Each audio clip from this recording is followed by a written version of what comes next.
Welcome to Man Does Tech, where I solve the problems you didn't even know you had. Preheat the oven to 350 degrees F and line 2 baking sheets with parchment or silicone mats so cookies release easily.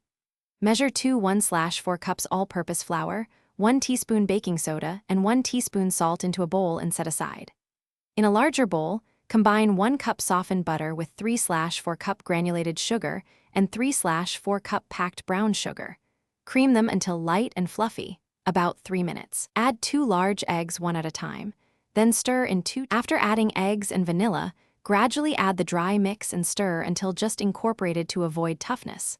Fold in 2 cups semi-sweet chocolate chips, and if desired, 1 cup chopped nuts so they are evenly distributed. For best texture, chill the dough for 30 minutes to 1 hour. This firms the butter and concentrates flavor. Use a 1/5 tablespoon scoop or rounded tablespoon to portion dough, spacing scoops about 2 inches apart on the prepared sheets, so cookies can spread evenly while baking.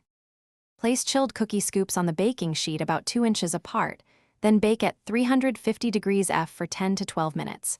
Rotate pans halfway through for even color. Look for golden edges and soft centers. Centers will firm as they cool, but remove before they brown fully to keep them chewy. Let cookies cool on the sheet for 5 minutes so they set, then transfer to a rack to finish cooling for about 15 minutes. Store in an airtight container up to 5 days, or freeze for up to 3 months. Thanks for watching. If you found this helpful, don't forget to like and subscribe.